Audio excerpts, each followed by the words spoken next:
You back into the healing journey. And as I've promised you, I have a beautiful author here on studio. She is such a beautiful woman. She is such a beautiful woman. And Coach T agrees. He's loading. Praise the Lord. Like, that's a very safe answer. You know, sometimes in life you must just know what to say. That was a you taught me something. Next time somebody says anyone is handsome, I'll just say, Lord, we give you all the honor. Listen, you must be diplomatic. You'll get yourself into trouble. Anyway, today I have in studio a very beautiful woman, a woman who is very determined, a woman who is saying as well, I will speak for her, not with her generation, but allow me to just properly introduce her. Our guest is Judy M. We're going to get into why she's called Judy M. And I just picked it up on her YouTube channel the other day because like, Judy Moholobela, Judy, the other one, I guess we spoke about this already, right? So her name is Judy M. She is an author of Counting My Scars. She is a mother, she's a 9-to-5 coordinator, and she is an ex-radio host. Above all of these things that I've mentioned, she is a child of God. And one thing that I was taught Bazarani just now, that it's not always YouTube content creator. She has a digital calendar. We will speak about that some other times when it's just me and Coach T and he is schooling me. But today, I just want to say, child, welcome and thank you for honoring us here at home. Thank you so much for having me. Okay. So, you know what? This is what we are going to do. Coach T and I, we thought for you to be comfortable, for you to feel at home before we get to the heavy stuff, because it's bound to get heavy at some point, especially if he's sitting next to you, right? Me, I'm the easy one here at home. They'll tell you I'm just a crazy child who loves God. So we've got these 5 rapid questions which you cannot take forever to think of, but give us your honest answers, because that's how we're just going to get to know you. So this part, we call it getting to know our guest, right? So top 3 books you've read. Go. Oh my God, the Bible. Okay. Oh my God, the Bible. Our Waiting in Cana. I read it. You think I didn't? I read it. And then what is the other book? Okay, the 5 a.m. Club. Yeah. Oh, yeah. People have been raving about that. And I know that everybody raves about the Bible. Top 3 songs on your playlist. Okay, I don't have a playlist, by the way. But Goodness of God. And then what is this one? Dr. Dumi's song. Forgot the name. Why? And I saw it today.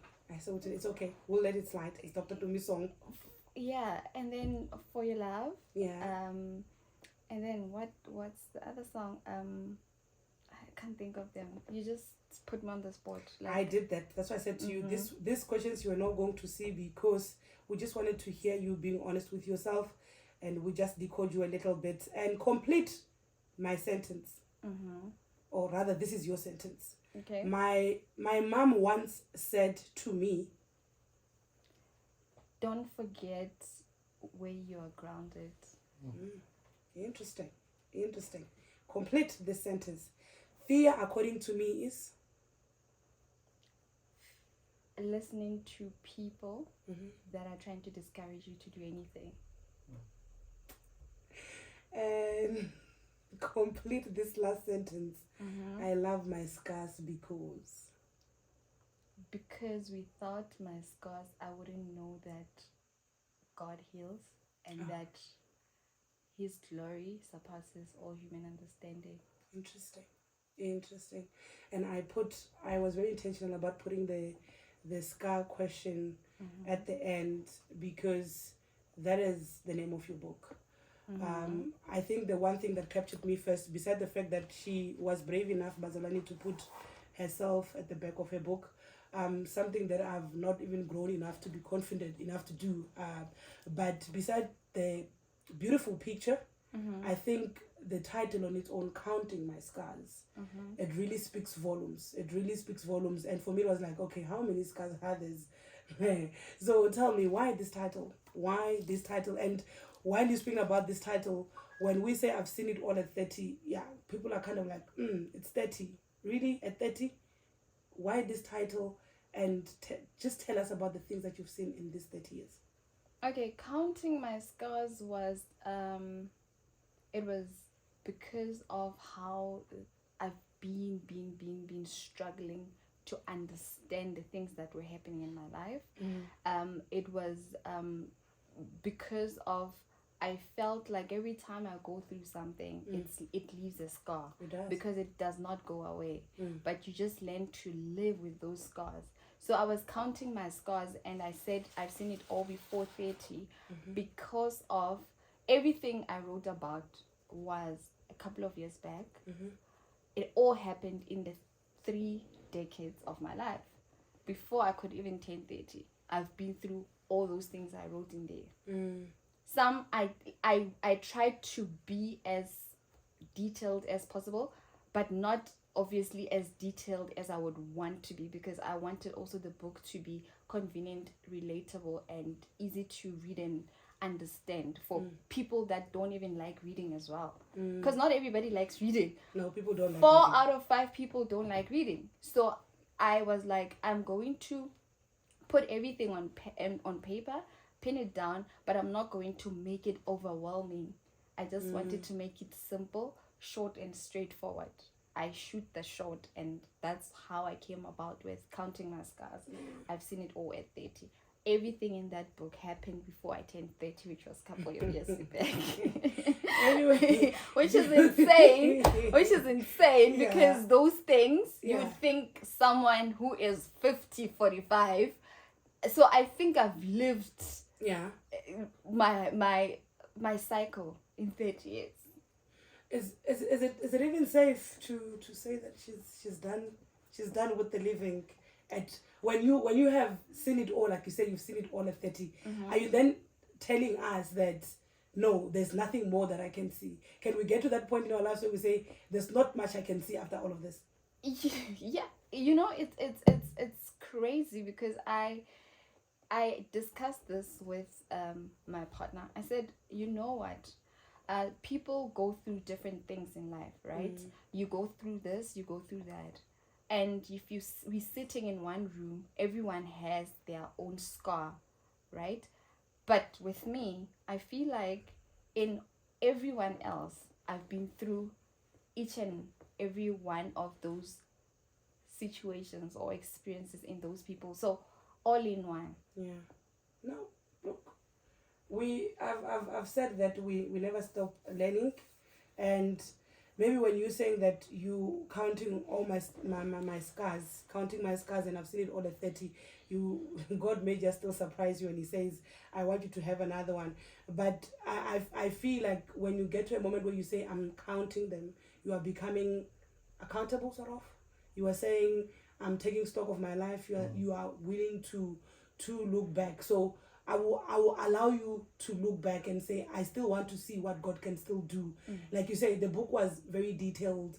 You were really out there, right? And for me, I felt like, I know that from out of this, there can still come a whole lot of other chapters. There's still things that you can build up. But there is something that Coach T brought to my attention before we get to the chapter that you and I want us to focus on today, which is chapter 9. He brought to my attention the digital calendar, which I would have thought is just another YouTube page. Digital diary. Digital diary. You're dropping the ball, right? You're letting me ruin it right in front of the people. And I literally just wrote it down here. Digital calendar. And what a digital diary. That is where you are pouring out and stuff like that. And it is called Broken But Not Defeated. What brought that up? Because I believe that happened before the book. Yeah. So I came up with Broken But Not Defeated after the chapter 9 you're talking about. So in 2018, I lost my son when he was like 7 weeks, right? Because of how broken I was, how angry I was with God and everything else, I wanted nothing. And just one day when I decided to go to the doctor, because I constantly got sick, I didn't know what was wrong with me, right? I went to the doctor and he said to me, okay, what's wrong with you? I can't, like, there's nothing that I see on you. What's wrong? What's happening? You look heavily depressed. And I said, I don't know. This is what happened. And then he said to me, you know what? Instead of focusing so much on what this pain brought to you, why don't you just focus on redirecting your energy into something that is going to teach people or give you a lesson through the brokenness that you find yourself in, right? And then he said, do something, like write about it, do something about it. And I said, you know what, okay, I'm gonna do it, because I know I can speak. I can do all these things. I speak a lot, and I'm not afraid to stand in front of people. You know what I did? I went on social media and I said, every woman that has lost a child, especially young women, because we cannot like put our moms in the same basket as us, because our moms, if they lose us, like we are not counted as babies or kids or toddlers. Like when they lose us, they lose kids, but it's not the same as not have fulfilled the life that we thought you are going to fulfill.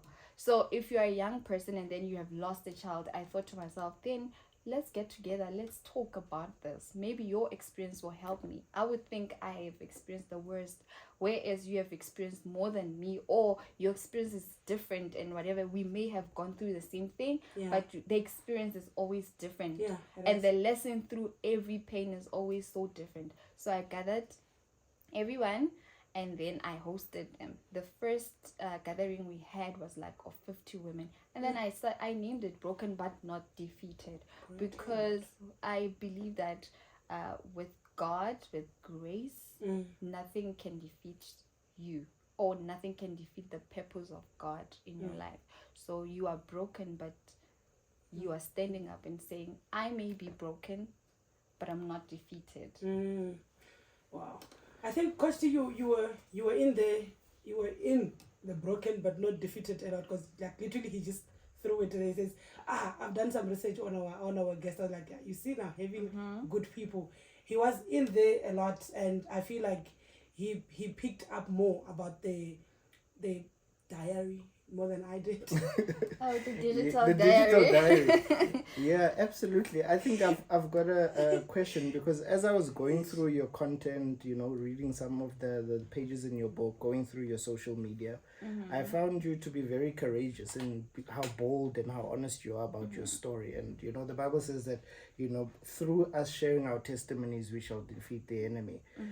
So my question to you is, what would you say to women particularly about how to find courage to share their stories? Because some women might have gone through what you're going through, but they don't share it because they feel embarrassed, they feel ashamed, they feel like people will look down on me, or they'll lose social clout. So how were you so brave and so courageous about being bold about your story? I mean, to even write a book as raw as it is. Because I feel like a lot of the times it's in that step of being courageous that true healing actually starts to take place. So what would you say to our listeners out there about that? She asked me, what did my mom say? And I said, she said, don't forget where you're grounded, right? With that, I mean, my foundation is and will always be God, right?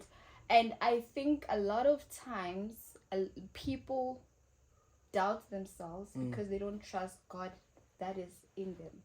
When you start trusting the God in you, when you start living the word, right, then you are in the right process and the journey of achieving or accomplishing your purpose with your life, the mandate that God has put you in this life for.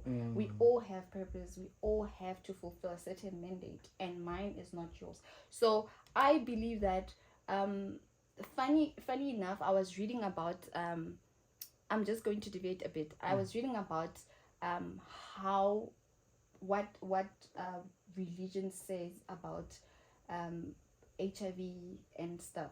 So it was a program I was watching, then I went to read about it. One of the things they said about spirituality and HIV is that a lot of patients that find courage in keeping on and moving on and finding healing and living a positive life, they are so grounded in God and the word of God. Sure. So if you get into that spiritual realm, anything and everything does not seem like something that is going to break you. If I have my God, you can never say anything to me that is going to break me or that is going to make me doubt myself. I was telling my colleagues this morning that I do not owe anyone a perfect life, right? But I owe it to myself to fulfill God's mandate in my life. And the purpose that God has put me in this life to, so everything that he has put me through, I take. That's why I'm counting it, because it's allowing me to speak to people that are going through it. If not me, then who? If not me, then who? Then if I want to save myself from that, how am I going to see the glory of God? Because it's in these things that you get to see that God is God's love is, like I was saying the other day, God's love is unconditional and like it surpasses all human understanding. So if you put yourself in a position where you say, I do everything through God who strengthens me, then I don't see why fear, why social media discouragement should break you. Because you don't need those people. You don't need that spirit they come with. You don't. It's about the ground, but it's about where you're grounded. Don't forget where you're grounded. Don't forget the foundation. It's these teachings that we carry with us. You hold on to, and I think after you've traveled the journey, Coach T, you kind of get into that place where when you look back, when everything is gone, you ask yourself, Konje, who am I? Konje, where did it begin? Because there's a place where all of this starts. It's just that we go along the way, like he says, you give into the pressures of this world. You give into the identity that the world wants to give you. People want to tell you who you are. They want to tell you how to do it. And for me, it's always been the mandate. It goes back to what God has trusted me with. For those who are joining us here at home on TruWay, we are sitting with a gorgeous woman, a gorgeous author, a gorgeous mom, a gorgeous lawyer. She's a lawyer. I don't know how I forgot to say that. She is an entire lawyer. So she is quite smart. I said it last week that I don't hang around with just anyone, but God has always put people who have something to offer. So if you have any question for her, if you want to tell us as well about your journey, she's counting her scars because she's taking stock of her life. Feel free to text us on 061 241 3282. That is our WhatsApp number here at home. Any question that you have for Judy M, and if you want to know why the M, buy the book. So she has a song that she wanted me to play. It is by Dr. Tumi. So I'm going to play this one that I have, Without You. Dr. Tumi, I just want to honor you, and I just want to thank God for your scars, because you are truly a blessing to those that God has sent you to. And don't ever forget that you can't be a blessing to everyone, but you are a blessing to those that God has sent you and mandated you.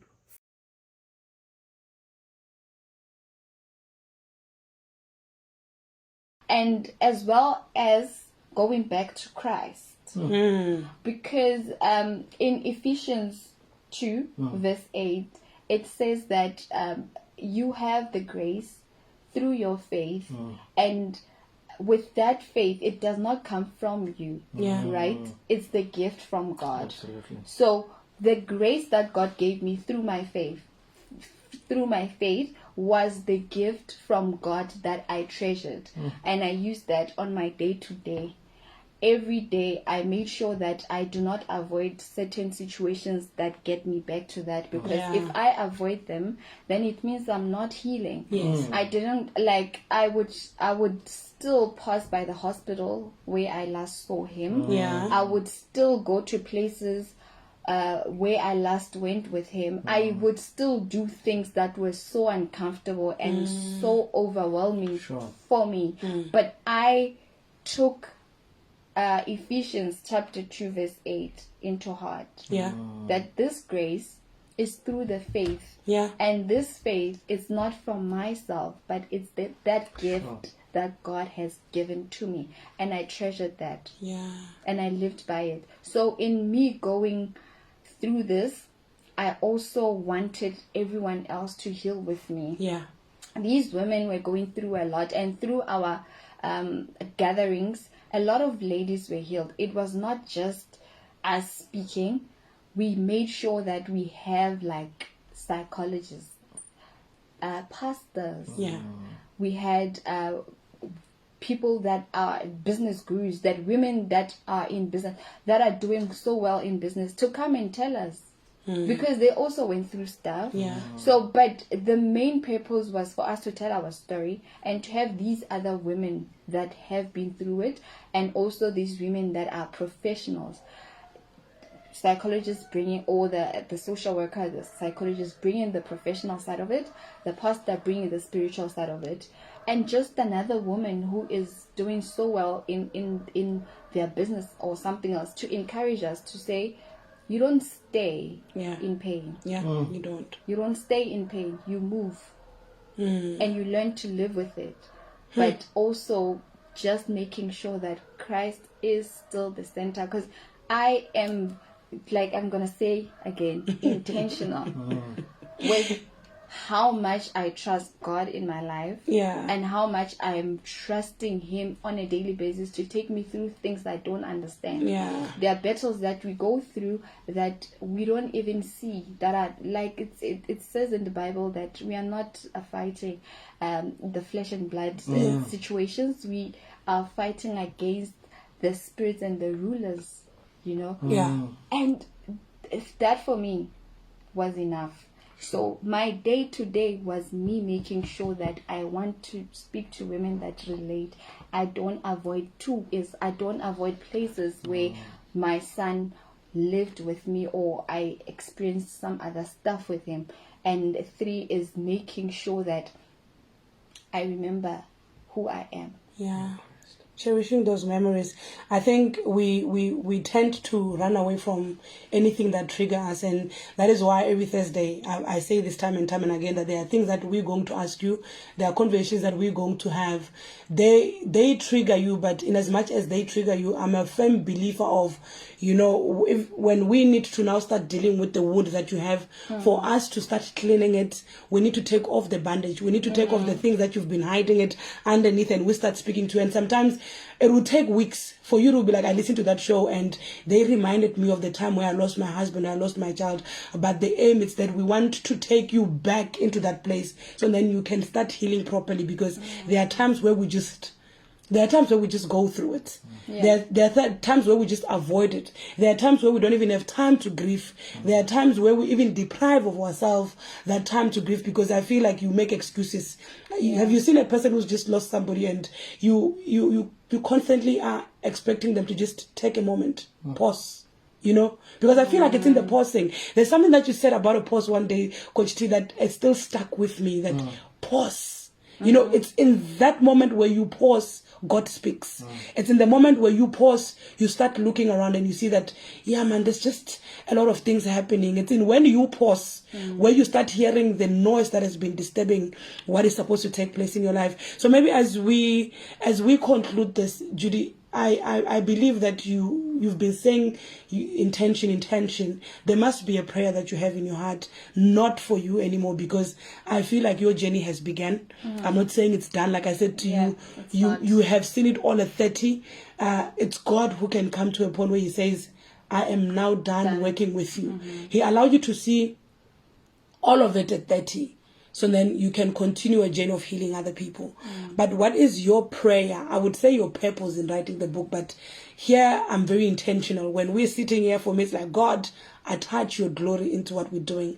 A testimony. For me, that's what I'm sitting here for. So what is the prayer that you hold in your heart each time you think about a mom who has lost a child, each time you think about a young self a young one whom you were. There are so many things that happened in that book, guys. Just get it. There is so many hectic things that are taking place, and I feel like a young girl can get into a moment where she pauses and she says, what am I doing? You know, because we did it. We're not saying they must go and do it. We're saying, learn from me. Absolutely. What is the prayer that you hold in your heart as we close this one down? The principle is first the natural, then the spiritual. Yeah. That's the principle. Yeah. In me saying first the natural, then the spiritual, I'm saying in everything that you go through, don't condemn yourself Yeah. because you were in the natural and you cannot even transition to your spiritual level. Yeah. So my prayer is that if you're a mom that has lost the baby, or whatever age your child is, allow yourself to be the natural being Yeah.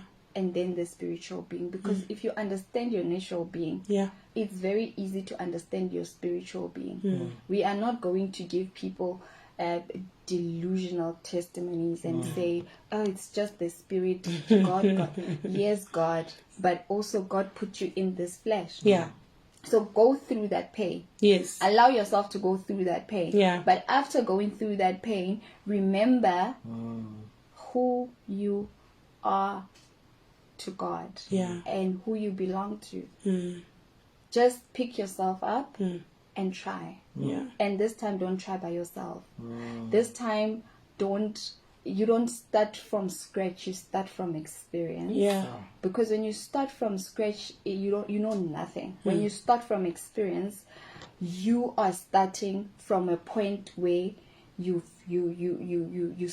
stopped or you paused, and then you are moving forward. So start and go. Yeah.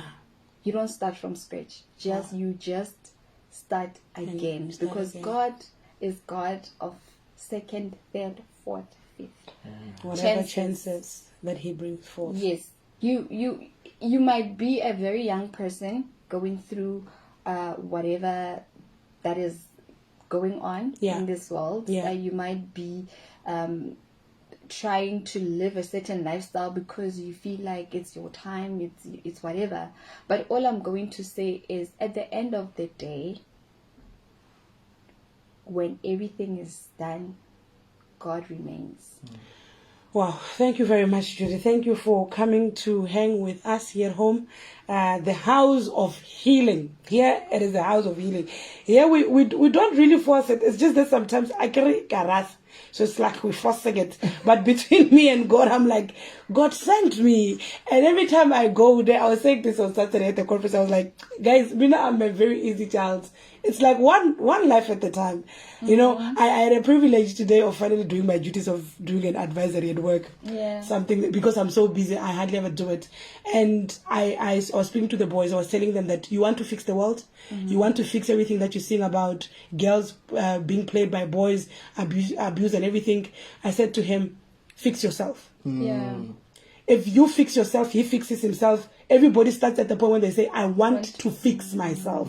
It's one life at a time. But when we are done, the number of Thursdays that we come here and we talk, I get one, he would get like 3, you know, like I always say that he will get 3. He knows what I'm saying, he will get 3. But for me, when everything is said and done, is that God, even if it's just one life. So I know that you've done your part of healing today. Do not take for granted the work that you're doing.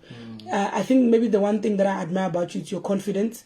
It's the fact that you know what you stand for.